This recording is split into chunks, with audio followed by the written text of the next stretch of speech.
खबरें चलती रहती हैं। पूरे दिन की सबसे बड़ी खबरें, देश दुनिया की ताजा तरीन खबरें,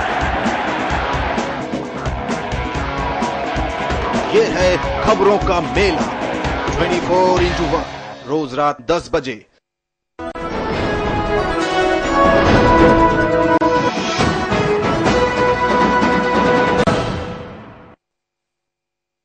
हेडलाइंस के प्रायोजक हैं पंजाब नेशनल बैंक।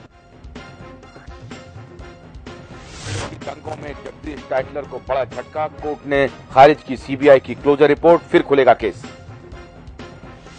सुब्रत राय ने सेबी पर ही उठाए सवाल, कहा निवेशकों का पैसा लौटाने में हो रही देरी के लिए नियामक जिम्मेदार। पीएम और वित्त मंत्री से बिना मुलाकात किए लौटी ममता, बोली राजधानी नहीं है सुरक्षित। बुलंदशहर में पीड़ित बच्ची को हवालात में रखने पर सुप्रीम कोर्ट सख्त, अखिलेश सरकार से मांगा जवाब। सूखे महाराष्ट्र में सरकार कर रही है पानी बर्बाद, कहीं रेसिंग ट्रैक, हेलीपैड तो कहीं फिल्मों के लिए बर्बाद किया जा रहा है पानी। और निजी स्कूलों में एडवांस फीस पर दिल्ली हाईकोर्ट का आदेश, 3 की जगह 1 महीने का लें एडवांस फीस। हेडलाइंस के प्रायोजक हैं पंजाब नेशनल। नमस्कार, महाबहस में आप सबका स्वागत है। मैं हूं आशुतोष पाठक। महाबहस में आज बंगाल की मुख्यमंत्री ममता बनर्जी ने बवाल कर दिया है पूरे देश में।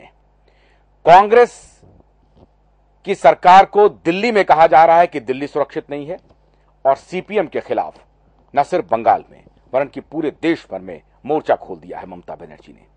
मामला क्या था, पहले एक रिपोर्ट देखिए, फिर बहस शुरू करेंगे।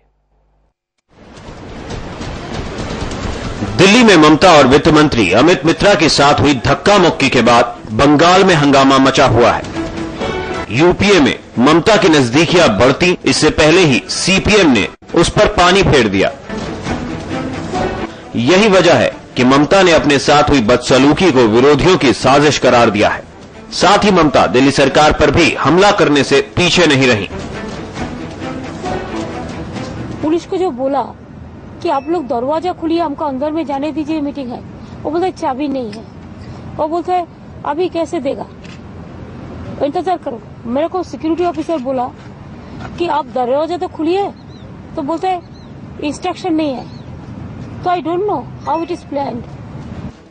ये पहला मौका था जब दीदी इतना भावुक और गंभीर दिख रही हूं। यही वजह रही कि ममता बनर्जी ने दिल्ली के अपने सभी कार्यक्रमों को रद्द कर कोलकाता की वापसी में ही भलाई समझी। लेकिन मैं वापस जा रहा हूँ सब प्रोग्राम कैंसिल करके। आप लोग बहुत मदद किया, आप लोग को बहुत बहुत थैंक यू। फिर आएंगे, लेकिन Delhi is not safe. TMC और सीपीएम की इस लड़ाई में पश्चिम बंगाल के राज्यपाल एमके नारायणन ने भी अपने को शामिल करने से नहीं बचा पाए। राज्यपाल ने भी घटना को सुनियोजित करार देते हुए सीपीएम से माफी मांगने की बात कही है। जो हमले के लिए जिम्मेदार हैं और जिन लोगों ने उन्हें उकसाया, वे लोकतांत्रिक चौकटे के भीतर काम करने का हक खो चुके हैं। लोकतांत्रिक ढंग से चुनी हुई मुख्यमंत्री, वित्त मंत्री और उनके मंत्रियों पर हुआ इस तरह का हमला भारत के आधुनिक इतिहास में अपूर्व है और इतना गंभीर है कि इस पर सीपीएम के पोलिंग ब्यूरो को माफी मांगनी चाहिए। यूपीए से रिश्तों में कोई खटास न आए, इसके लिए कांग्रेस ने ममता के साथ हुई बदसलूकी की जमकर निंदा की। इसकी निंदा करनी चाहिए, क्योंकि इस प्रकार का व्यवहार किसी भी प्रदेश के मुख्यमंत्री के साथ कोई पार्टी करे, ये सही नहीं है और मैं इसकी निंदा करता हूं। हालांकि सीपीएम के तेवरों से नहीं लगता है कि वो इस घटना के लिए खुद को कसूरवार मानती है। मुख्यमंत्री ममता बनर्जी को शालीनता दिखानी होगी और वो अश्लीलता के शब्द प्रयोग करेंगे तो उनका पश्चिम बंगाल में जबरदस्त विरोध होगा। ममता के साथ हुई बदसलूकी की घटना भले ही दिल्ली में हुई हो, लेकिन उसकी धमक अब बंगाल में भी सुनाई दे रही है। ऐसे में सवाल ये उठता है कि क्या वाकई में इस घटना में किसी तरह की राजनीति हुई है या फिर अब राजनीति की जा रही है। ब्यूरो रिपोर्ट, आजाद न्यूज।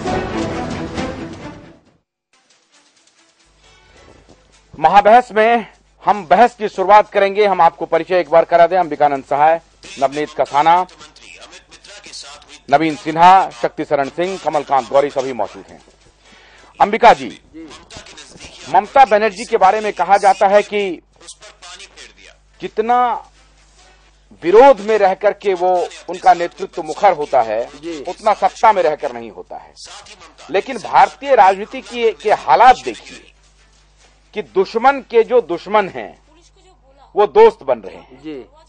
अब कांग्रेस के राज्यपाल, मतलब राज्यपाल वो कांग्रेस के द्वारा वहां पर नियुक्त किए गए हैं, राज्यपाल पोलित ब्यूरो को कह रहे हैं कि माफी मांगे, और जेडीयू और भारतीय जनता पार्टी पानी पी पी करके आलोचना कर रही है सीपीएम की। तो सीपीएम के खिलाफ कांग्रेस, जेडीयू, बीजेपी सब एक, ममता तो विरोध में है ही जी। तो अब आपको लगता है कि ये जानबूझ करके हो रहा है या आउट ऑफ प्रोपोर्शन हंगामा हुआ दिल्ली में प्लानिंग कमीशन के बाहर में जो मामला आया? आप प्रकाश करात ने उसकी जांच की भी बात की है, लेकिन ये असंभावित था क्या? देखिए, आपने जो कहा इसमें दो प्रश्न निहित है। पहला व्यवहार पक्ष से संबंधित है जी, और दूसरा शुद्ध राजनीति। अब पहले हम व्यवहार पक्ष की बात करें जी।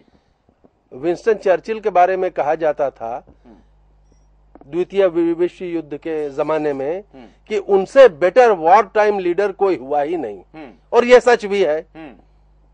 वर्ल्ड वॉर 2 जो जीती गई हिटलर के खिलाफ, उसमें बहुत बड़ा योगदान चर्चिल का था। लेकिन वही चर्चिल जो वॉर टाइम लीडर थे, पीस टाइम में फेल कर गए और चुनाव हार गए।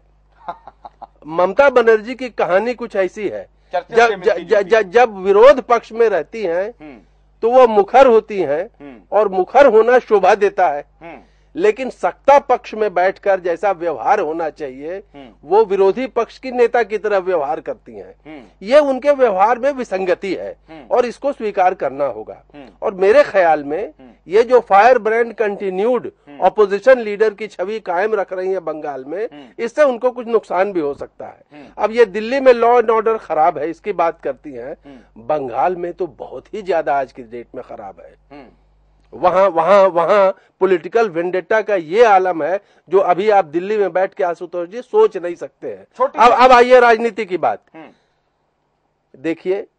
नीतीश जी ने जब ईस्टर्न नॉर्थ ईस्टर्न स्टेट्स के बात कही कि इनको एक विशेष पैकेज मिले या विशेष अनुदान मिलना चाहिए, तो वो एकीकरण कर रहे थे। मोदी जी ने कहा कि ईस्टर्न और नॉर्थ ईस्टर्न स्टेट्स में हर जगह कांग्रेस ने गड्ढा खोदा है, वो भी ममता जी के करीब आने का प्रयास कर रहे हैं। कांग्रेस तो कर ही रही है प्रयास, इसमें सीपीएम कबाब में हड्डी बन गया, ये महज इत्तेफाक था। लेकिन एक मानने वाली बात है कि देखिए ये मुख्यमंत्री हैं, इनके साथ अधिकारी होते हैं। जब कहा गया कि इस गेट से आपको जाना है तो वो दूसरे गेट से क्यों जाती है, ये एक अजीब प्रश्न है और इसका उत्तर तो वही दे सकती हैं, लेकिन वो देना नहीं चाह रही हैं। नहीं, वो तो हवाई चप्पल में जाने वाली हैं और सूती साड़ी पहनने वाली हैं। वो तो संघर्ष से, बंगाल की भूमि ऐसी है जहां संघर्ष, सड़कों पर आंदोलन और मार्च ऑन ये वहां की फिजा में है एक प्रकार से शामिल। तो जो भी सत्ता में आता है वो भी उसी प्रकार से व्यवहार करते रहता है। क्या ये सही नहीं है कि 34 साल की सत्ता को उखाड़ फेंकने के लिए ममता के अंदर जो कुछ संघर्ष की जो बात है वो उनके व्यक्तित्व में शामिल हो गया है? जी बिल्कुल जाहिर है कि और ये कोई बुरी बात भी नहीं जिस तरह से संघर्ष करके पश्चिम बंगाल में ममता बनर्जी लौटी हैं और सत्ता पे काबिज हुई हैं, वो एक असाधारण कार्य है।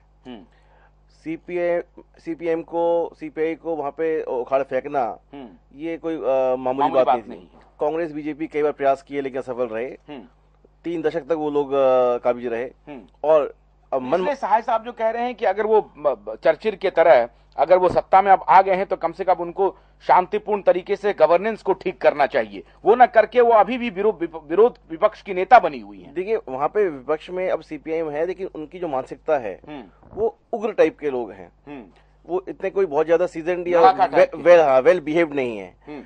अब ममता बनर्जी जब दिल्ली में आई, उनकी प्लानिंग कमीशन में मीटिंग तय थी, तो मुख्यमंत्री का एक प्रोटोकॉल होता है अब दिल्ली पुलिस का प्रोटोकॉल क्या, कैसे उन्होंने उनको लिया और क्या उनको कवर अप किया, और जब वो गेट से एंटर कर रही थी तो मॉब ने उनको मैन हैंडलिंग कर दिया। कि अब एक वो महिला भी है, दूसरी बात एक महिला मुख्यमंत्री के साथ इस तरह का व्यवहार, वो भी दिल्ली के अंदर जो राजधानी है, वाकई अशोभनीय हरकत है। अशोभनीय है। नवीन जी, ये बंगाल की जो स्थिति है ये उसका आउटपुट है, उसका आउटकम है जो ममता बनर्जी के रूप में दिखता है। और ममता अगर उस तरह से पेश नहीं आएंगे कम से कम सीपीएम के खिलाफ, तो ममता फिर ममता नहीं रह पाएगी। देखिए ये मजबूरी है ममता की। नहीं, सीपीएम के खिलाफ ममता का कोई ममता है नहीं। कोई ममता नहीं है और सीपीएम के प्रति उनको नहीं होनी भी नहीं चाहिए। लेकिन जो इंसिडेंट कल की है वो अशोभनीय है। पॉलिटिकल विरोध का मतलब मैन हैंडलिंग नहीं होता है, चाहे वो फाइनेंस मिनिस्टर के साथ उनके कुर्ते फाड़ देना। अमित मित्रा जी को सबको जानते हैं, फिक्की के चेयरमैन थे और उनकी तबीयत भी बहुत खराब रहती है और जिस तरह से उनके कारण उनको एम्स में एडमिट होना पड़ा, लेकिन वो मीटिंग में तब भी गए प्लानिंग कमीशन में। ममता बनर्जी के साथ इस तरह से मैन हैंडल करना, ममता बनर्जी खुद हाइपरटेंशन की प्रॉब्लम है, कल डॉक्टर उनको देखा और हाइपरटेंशन लेवल 2 का प्रॉब्लम था। ये एक मेडिकल पक्ष हुआ और वो कैंसिल की। इसका पॉलिटिकल जवाब जो ममता बनर्जी ने दिया, उसमें ममता बनर्जी से बढ़िया पॉलिटिकल जवाब आज के डेट में कांग्रेस, लेफ्ट पार्टी को या बीजेपी को, तीनों ग्रुप को उस ममता बनर्जी से बढ़िया कोई जवाब कोई पॉलिटिशियन इस इंसिडेंट को अपने पक्ष में यूज करके कोई नहीं दे सकता था, जिस तरह से ममता बनर्जी ने दिया। उन्होंने कांग्रेस को स्नप किया, प्राइम मिनिस्टर को स्नप किया, फाइनेंस मिनिस्टर को स्नप किया, बीजेपी में एक सेकंड सर, और सीपीएम को तो इस तरह से स्नप किया कि गवर्नर को स्टेटमेंट देना कि पड़ा कि पोलिट ब्यूरो माफी मांगे। और कांग्रेस के लिए बहुत बड़ा सेटबैक इसलिए हुआ क्योंकि सबको जानते हैं, कमलनाथ ने भी कहा, इनडायरेक्टली कहा था पार्लियामेंट में, जब मुकुल राय ने कहा कि हमारे दरवाजे बराबर बंद हो गए हैं, तो उन्होंने कहा तो क्या राज्यपाल ने क्या खत लिख दिया? राज्यपाल ने बेकायदा स्टेटमेंट दिया, खत नहीं लिखा। पोलिट ब्यूरो से राज्यपाल का मैसेज था। इसका पॉलिटिकल मतलब यह है कि कांग्रेस अभी भी चाहती है कि किसी तरह से ममता है, और कमलनाथ ने जो स्टेटमेंट दिया उनका ये था कि जब पार्लियामेंट में उन्होंने कहा कि हमारे दरवाजे बंद हो चुके हैं, तो उन्होंने कहा कि दरवाजे भले बंद कर लो लेकिन खिड़कियां खुली रखो। ये साहिब आप कुछ जवाब देना? मैं जवाब सिर्फ नवीन जी को एक बात याद दिला, बंगाल से बहुत करीब रहे हैं नवीन जी भी, बहुत बढ़िया बांग्ला वहाँ बहुत सुंदर बोलते हैं और बंगाल की राजनीति को समझते हैं, इसलिए मैं इनको एक बात याद दिला रहा हूँ और इनके माध्यम से दर्शकों को कि बंगाल का जो पूरा कल्चर है, उस कल्चर का शॉर्ट में नाम है भद्रोलोक कल्चर। भद्रोलोक कल्चर। और जी और सभ्य व्यवहार, शालीन व्यवहार।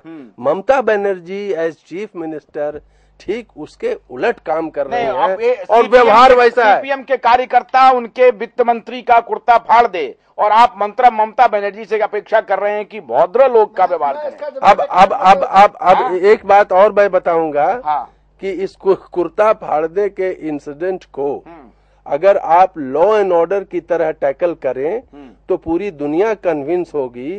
एक कुर्ता फाड़ने का मतलब क्या ये होता है कि इसका राजनीतिक इस्तेमाल जितना करना चाहो कर लो? पॉलिटिक्स में अगर कोई है तो पॉलिटिक्स में वहां पर गीता पाठ के लिए तो कोई जाएगा ही नहीं। ये कम से कम अंबिका जी तो बेहतर समझते होंगे। एक छोटा सा ब्रेक ले रहे हैं। कमल जी बड़ी बेसब्री से इंतजार कर रहे हैं कि भद्रोलोक के ठीक उलट क्या बंगाल की मुख्यमंत्री व्यवहार कर रही है। महाबहस अभी जारी है।